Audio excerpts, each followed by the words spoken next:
आपने गोविंद स्वामी जी को स्मरण कियो तो वो भाव याद आयो, वह भाव से सरस माधुरी जी को ये पद याद आ गए हो। अद्भुत है भैया हमारे अष्ट छाप के सखा, ऐसी ऐसी लीला करी है ठाकुर जी ने इनके संग। एक गोविंद स्वामी जी को एक और भाव याद आयो। एक बार ठाकुर जी इनके संग दुबका धाई खेल रहे। का खेल रहे? दुबका धाई जानो कहते के?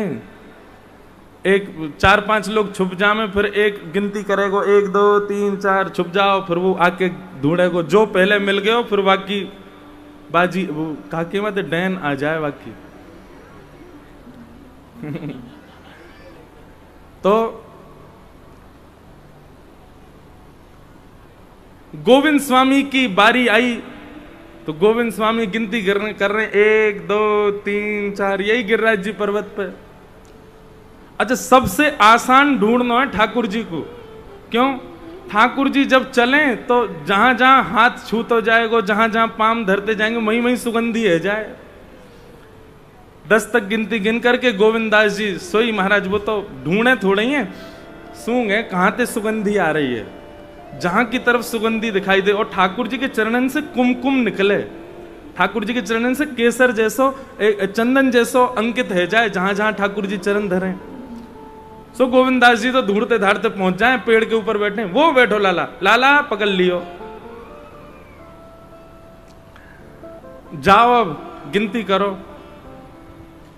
ठाकुर जी उतर करके आए, बोले गोविंदा जी तेरी बात सही ना है, मैं सब जानू, तू है का मेरे इत्र की सुगंधी और मेरे पामन के चंदन की चिन्ह देख के आ जाए पीछे पीछे। ठाकुर जी अब नाटक मत करो, जल्दी जाओ गिनती करो, हम छुप रहे हैं। सो ठाकुर जी गिनती कर रहे हैं, 1 2 3 4 5 10 तक गिनती करी ठाकुर जी ने। और 10 तक गिनती करने के बाद ठाकुर जी बोले अब कौन रो रहा भैया? ये ठाकुर जी रो रहे हैं। बोले तू काय को मेरी पोल खोल लो भैया। ठाकुर जी ने 10 तक गिनती करी और जैसे ही 10 की गिनती पूरी भई सो ठाकुर जी मनो विचार करने लगे, ऐसी टीक दोपहरी है रही है, इतनी जोर से धूप पड़ रही है, अब जो गोविंदा मोए ढूंढे ना मिलेगो, मैं कितना ढूंढ लूं, ऐसा छुपा होगा मिलेगा ही ना। अब या को ढूंढवे जाऊंगो, पसीना पसीना है जाऊंगो, बहुत श्रम लगेगा, या दुबकन दो, मैं तो जाके सो रहा हूं मंदिर में। और ठाकुर जी गए और अपनी सेज पे जाके पड़ गए, सो गए। और यहाँ गोविंदास जी बैठे, ठाकुर जी आ रहे होंगे, ठाकुर जी आ रहे होंगे, दोपहर है रही है, पसीना ने पहुंचते जा रहे, ठाकुर जी कहाँ हैं? शाम को उत्थापन 4:30-5 बजे को समय भयो, मंदिर में घंटा बजन लगे, ठाकुर जी के दर्शन खुलवे को समय है गयो।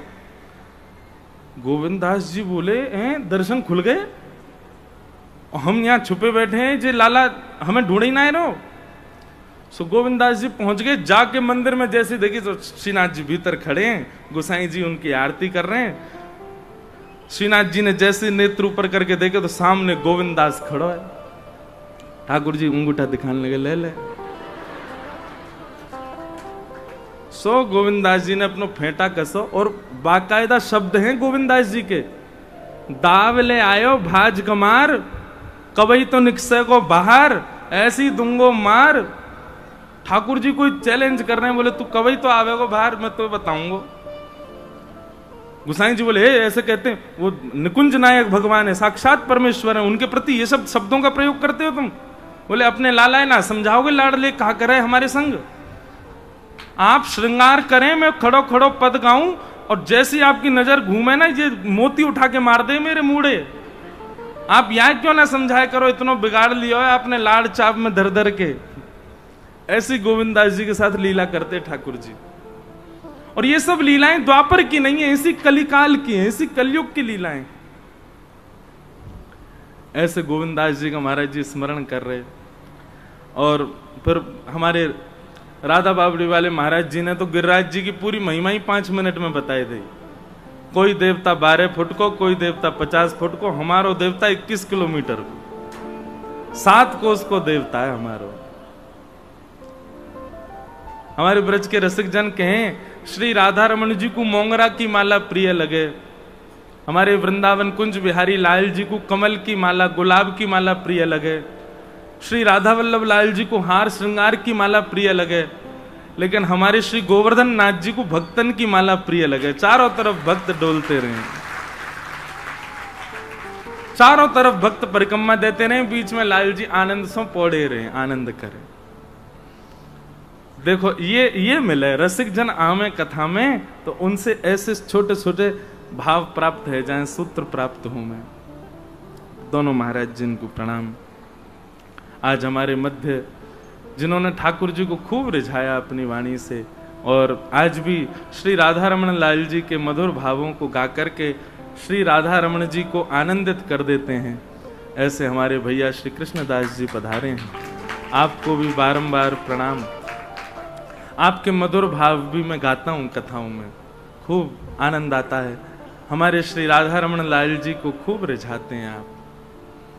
बंधुओं, ये निश्चित ही हमारे चित्र विचित्र महाराज जी, हमारी पूनम दीदी, भैया कृष्णदास जी, ये लोग निश्चित ही पूर्व जन्म के कोई अनन्य भक्त ही हैं ठाकुर जी के। ठाकुर जी ने इनको दोबारा भेजो मेरे और आपके काजे। बोले जाओ फिर से। अभी गोविंदास, सूरदास, नंददास, ये सब वैष्णव एक समय में आए, इनने आकर के भक्ति को प्रचार कियो। ठाकुर जी की रसवाणी गा गा करके लोगों को ठाकुर जी की भक्ति से जोड़ो।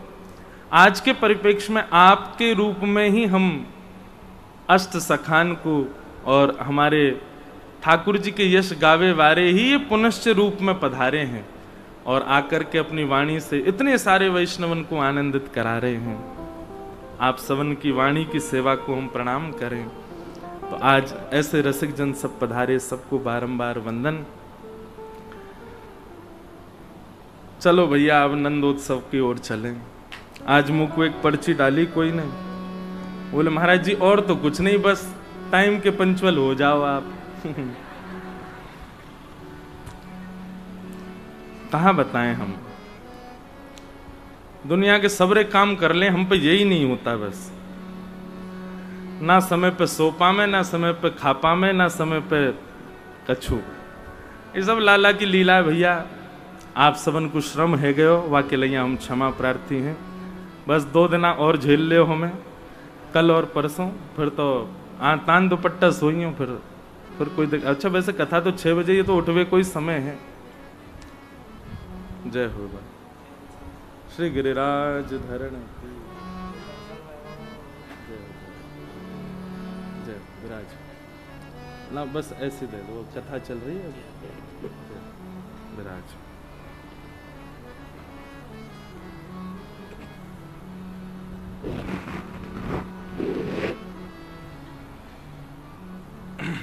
पूरे ब्रजमंडल में आनंद है रहो है। नंद जी के आत्मज उत्पन्न भयो है। नंदस्त्वात्मज उत्पन्ने जाता ह्लादो महामनाः आहूय विप्रान् वेदज्ञान स्नातः सुचिरलंकृतः वाचयित्वा स्वस्तेनं जातकर्मात्मजस्य वै कारयामास विधिवत् पितृदेवार्चनं तथा। नंद जी के घर लाला भयो है। महाराज ऐसो आनंद, ऐसो उत्सव पूरे ब्रजमंडल में है रहे हो है, जैसे जाके बालक होवे, जितनी प्रसन्नता में वो परिवार होवे, उतनी प्रसन्नता में पूरा ब्रजमंडल है। अब जाके घर में उत्सव है, वो अपनो घर सजावेगो, अपने घर की सुंदरता बनावेगो। लेकिन ऐसा वर्णन है भागवत जी में कि सबरे अपने घर घर सजा रहे हैं, अपने घरन में ब्राह्मणन को बुला करके वेद मंत्र को उच्चारण करवा रहे हैं, यज्ञ होम अनुष्ठान करवा रहे हैं। कोई जाके पूछे भैया लाला तो नंद बाबा के भयो, तुम काई को अनुष्ठान कर रहे हो? बोले अरे भले ही लाला नंद बाबा के भयो, पता ना क्यों जब ते लाला भयो ऐसो आनंद, ऐसो उमंग है रहे हो कि हमारो ही आत्मज भयो है का। कितने ब्रजवासी तो ऐसे जिनने अभी तक ठाकुर जी देखे ही नहीं है, उनको अवसर ही नहीं मिलो ठाकुर जी को देखवे को। अब भीड़ लगी है, लंबी लाइन लगी है ठाकुर जी को देखवे वाले इनकी। कई ब्रजवासी ने तो लाला के दर्शन ही नहीं किए, वे बिना दर्शन की आनंदित है रहे और बिना दर्शन की उत्सव मना रहे हैं। नंद घर आनंद भयो गा रहे हैं सब लोग। और कोई आकर के पूछे अरे तुमने नंद जी को लाला देखो? बोले नहीं, अभी नहीं देखो।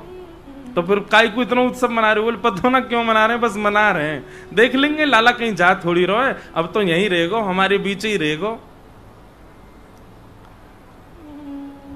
पूरे ब्रजमंडल में उत्सव।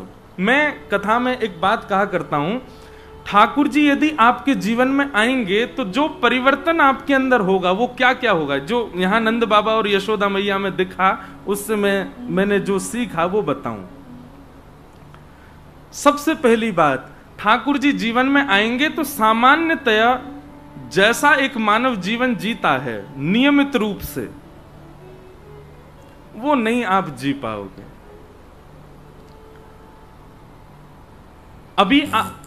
अभी हम विचार करते हैं, रात्रि का समय हो गया, सोना है, सुबह जल्दी उठना है, भूख लगी है, भोजन करना है, प्यास लगी, जलपान करना है, कहीं बाहर जा रहे हैं, थोड़ा सच संवर के जाना है। ये सब देह के अभिमान जो हैं ये सब नष्ट हो जाएंगे। एक विचित्र सा जीवन हो जाएगा। सोवे की सुध नहीं है, बस उठ करके एक ही चिंता है, ठाकुर जी का अब ये उत्सव करना है, ये मनोरथ करना है, ये पवाना है, ये धराना है, बस उसी में ही पूरा दिन। कई बार तो हमारे ब्रज के संतों के दर्शन करो, हमारे बरसाने के पूज्य श्री विनोद बाबा महाराज कितने घंटों तक एक आसन पर ही बैठे रहते हैं, सेवा करते रहते हैं, कभी चंदन घिस रहे हैं, कभी माला नाम जप कर रहे हैं, कोई ग्रंथ पढ़ रहे हैं। उसके कारण कई बार शारीरिक पीड़ा भी हो जाती है, पर नहीं। तो सबसे पहला, ठाकुर जी जीवन में आएंगे तो देहाभिमान शून्य हो जाओगे,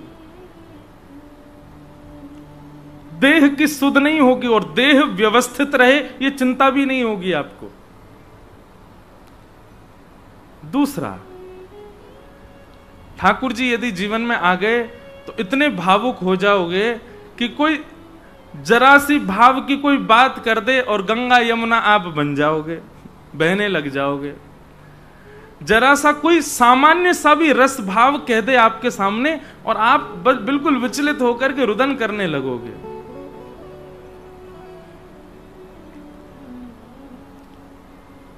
कृष्ण प्राप्त के नेत्र सदा सजल रहते हैं। तीसरी बात, ठाकुर जी जीवन में आएंगे तो संग्रह की स्थिति खत्म हो जाएगी। कितना बांटूं, कितना लुटा दूं, कितना दे दूं, और जितना दोगे उतना भी कम लगेगा। मन में भाव आएगा कुछ और कर दें, कुछ और दे दें, कुछ और प्रस्तुत कर दें, ऐसी स्थिति हो जाएगी। नंद बाबा के भाव के ऊपर यहां लिखा है कि धैनुनाम नियुते प्रादाद विप्रेभ्य समलंकृते तिलाद्रिन सप्न रत्नौघ सातकुंभांबराव्रतान। नंद बाबा ने लाला की हैवे की प्रसन्नता में, सब लोग इधर देखो, सावधानी से सुनो, गौदान किया है। गौदान किया है और सोने चांदी हीरे जवाहरात ये भी दान किए, पर दान दिखा करके नहीं किए किसी को। कहते हैं चावल में, तिल में, दाल में, ऐसे सूखी सामग्रियों में छुपा छुपा करके सोने चांदी का दान किया नंद बाबा ने। ब्राह्मणों को सुंदर तिल के पहाड़ बना बना करके दे रहे हैं। ब्राह्मण उस समय तो बेचारे उदास हो रहे हैं कि बोले बाबा तिल को पहाड़ काई को दे रहे हो? बोले लाला भयो या हमारे दे रहे हैं। सब लोग इधर देखो, सावधानी से सुनो कथा। बोलो वृंदावन बिहारी लाल की। ब्राह्मण देवता बोल रहे हैं बाबा ये तिल काई को दे रहे हो? बाबा ये चावल दाल इन सबन को कहा अभिप्राय, ये सब काई को दे रहे हो? तो नंद बाबा ये नहीं कह रहे हैं कि अरे भैया इनमें भीतर मैंने सोने चांदी धर रखे हैं, घर जाके देख लियो, मैं दिखाए ना रहा हूं। वहां पर भी ऐसे ही कह रहे हैं, बोले अब भैया कहा करें, सब तो बट गए, लुट गए, कछु बचो ना है, ये तिल दाल चावल ही बचे हैं, इनको ही ले जाओ। ब्राह्मण देवता बोले बाबा ऐसे ही कोरो दान कर रहे हो हैं, कछु ने प्रिय लगे ब्राह्मणन की प्रसन्नता हो, ऐसा कछु दान तो देना है रे। नंद बाबा बोले भैया अब तुम प्रतीक्षा करो, जब है जाएगा तो दे देंगे, अभी आप ये तिल चावल दाल ही ले जाओ। ब्राह्मण उदास मन से लेकर के आए और घर आकर के जैसे ही उन सबन को डिब्बान में खिलाने लगे तो खिलाते ही महाराज भीतर रत्न निकल रहे हैं, स्वर्ण निकल रहे हैं, चांदी निकल रही है, मतलब गुप्त दान। नंद बाबा की स्थिति ऐसी है कि छुप छुपा करके देते जा रहे हैं सबन को। अच्छा, एक जगह ऐसा भाव आवे कि नंद बाबा यूं विचार कर रहे हैं मैं या वस्तु को या भाव को दान कर आऊं, यशोदा जी को पता नहीं चले। और श्री यशोदा जी की भी स्थिति ऐसी है, वो सखीन को बुला के कह रही है सुनो नंद बाबा को पता नहीं चले, वो उन्होंने इतने वर्ष पहले एक हार दिवायो मुझको, वाकू ले जाए करके वो एक गाय रही है, बधाई गा रही है, वाकू दे आओ। नंद बाबा को नहीं पता चले। और ये स्थिति केवल नंद बाबा यशोदा की नहीं है, सब ब्रजवासियों की भी हो गई है। हमारे पूज्य नाना जी एक भाव सुनायो करते, बाबा आपने शायद दर्शन किए हों, पूज्य श्री कृष्णलाल शास्त्री जी, कोसी वाले पंडित जी महाराज, हमारे तटीय स्थान वाले महाराज जी, और सब रसिक जन खूब उनको आदर सम्मान करते, बड़े रसिक। वो एक भाव सुनायो करते, बोले कि लाला को जब जन्म भयो तो नाल छेदन करवे वारी आई, नाभि को नाल छेदन करवे वारी आई। अब भैया नाल छेदन करवे वारी को कहां मिलेगो, कोई सोच ही ना पा रहा है। नंद बाबा अटारी पे खड़े है करके महंगे महंगे रत्नन को ऐसे मुट्ठी में भर भर के फेंक रहे हैं, तो सोचो जो नाल छेदन करेगी वह को कहां मिलेगो। स्वर्ण की एक वो सुई जैसी है जैसे नाल छेदन करनो है, और वो आकर के जैसे ही बैठी और जैसे ही वाने नाल छेदन कियो ठाकुर जी को, और नाल छेदन करने के बाद जैसे ही ठाकुर जी गोद में लिए, सखी सामने खड़ी है कि बोली बता दे तू को कहा दक्षिणा दे, तो बाहर ते तो कहती आ रही है जे लूंगी वो लूंगी, ऐसे हार लूंगी, इतना लेके जाऊंगी, ऐसे ना है मैं तो ऐसे करूंगी। सब कह रहे यार तू ले लियो जो तो को मन करे। लेकिन जैसी नाल छेदन के बाद श्री ठाकुर जी को अपनी गोद में लियो है, नीलमणि से श्याम सुंदर के मुखमंडल को देख करके नेत्र सजल है गए, नाचन लगी भुजा में उठा करके ठाकुर जी को। सखी कह रही है अरे बता तू को कहा दे दे हम। तब वो नाल छेदन करवे वाली जो आई वो कह रही है ऐसे सुंदर श्याम सुंदर नेत्रन में बस गए, अब मुझ को और कछु नहीं चाहिए, मेरी तो अब इच्छा ही खत्म है गई। अरे ऐसे सुंदर श्याम सुंदर के दर्शन करवे के बाद में मैं मणि मांगूंगी, मैं रत्न मांगूंगी, मैं नवलखा के हार मांगूंगी। हे यशोदा मैया बस एक कृपा कर दी हो। बोले कहा, बोले मैं नित्य सवेरे आयो करूंगी, आप अपने लाला को बस दर्शन कराए दे करियो और मुझ को कुछ नहीं चाहिए। इनके दर्शन के बाद अब कहां मांगू मैं। ऐसे भावुक ब्रजवासी, मतलब एक चीज का दर्शन कर रहे हैं आप, ठाकुर जी के प्रकट होते ही लोभ खत्म हो गया है सबके अंदर से, किसी में भी संग्रह वृत्ति नहीं बची है। और क्षमा करें पर संग्रह वृत्ति और लोभ यदि दोनों विद्यमान है और आप ठाकुर जी की सेवा करते हो, तो अभी ठाकुर जी नहीं आए हैं, फिर इसका मतलब ठाकुर जी पधारेंगे तो इन दोनों स्थितियों से आप विलग हो जाओगे।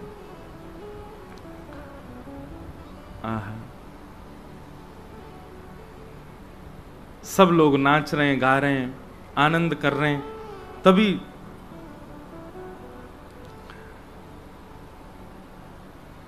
पूतना राक्षसी, कंस ने उसको भेजा है, मेरे शत्रु कृष्ण ने कहीं जन्म लिया है, ढूंढ करके आओ। और राक्षसी पूतना ब्रजमंडल में 10 दिन के भीतर जितने बालकन ने जन्म लियो है सबके घर जा रही है और सबको मारती भाई। अपने पयोधर में कालकूट विष लगा करके गई है, पयोधर को पान करावे, विष पीते ही बालक की मृत्यु हो जाए और पूतना आगे को प्रस्थान कर जाए। ऐसा सुंदर रूप बना करके पूतना गई है कि उसके रूप लावण्य को देख करके किसी को भी संशय नहीं हो रहा कि ये कौन है।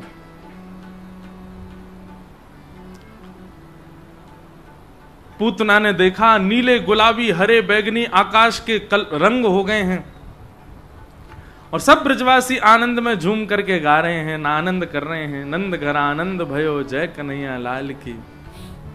हो जुग जुग जीवेरी यशोदा मैया तेरो ललना, जुग जुग जीवेरी यशोदा मैया तेरो ललना। अरे हाँ तेरो ललना नंद रानी तेरो ललना।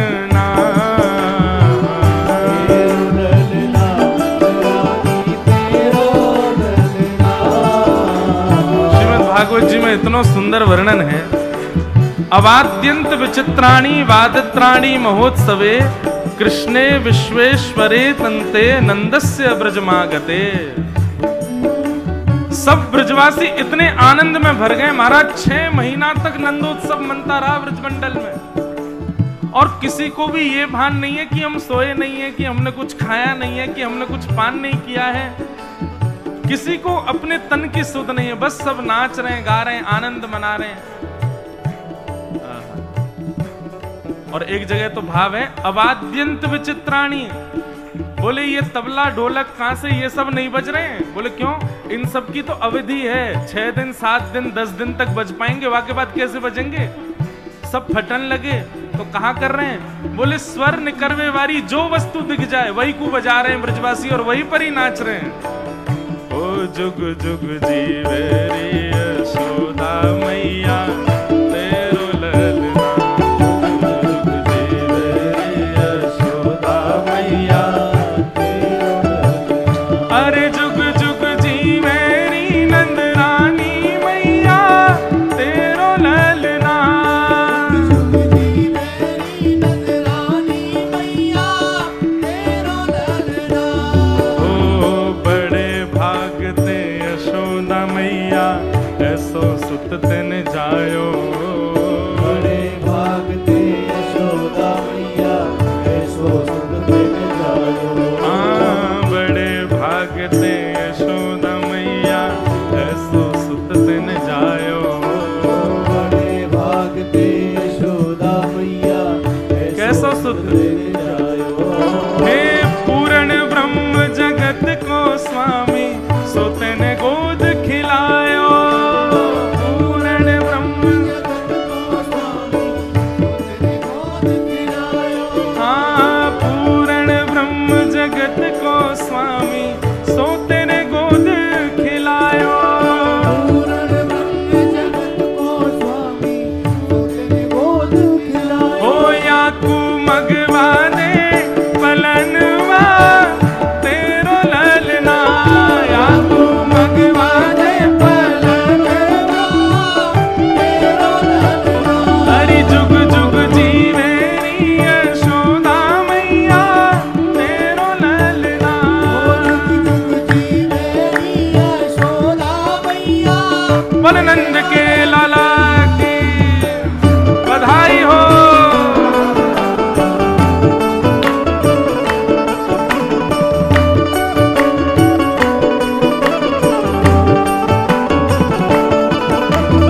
ऐसे नहीं भैया, ने भुजा उठाए के गाओ, लाला को प्रादुर्भाव भयो है।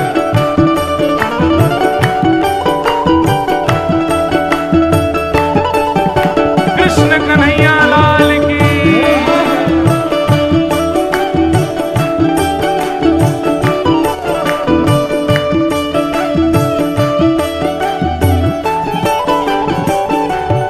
मुझे ये वाली पंक्ति इतनी प्रिय लगती है, कभी कभी मन में भाव आता है कि ये लीला कभी हमारे साथ भी हो।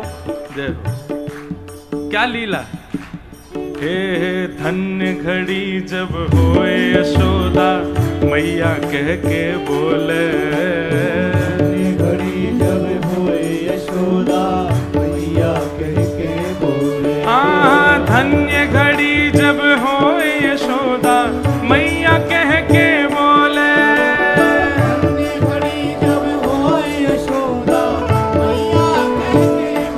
और नूपुर बांध दो चरणन में घुटमन डोले, नूपुर बांध दो चरणन में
जगत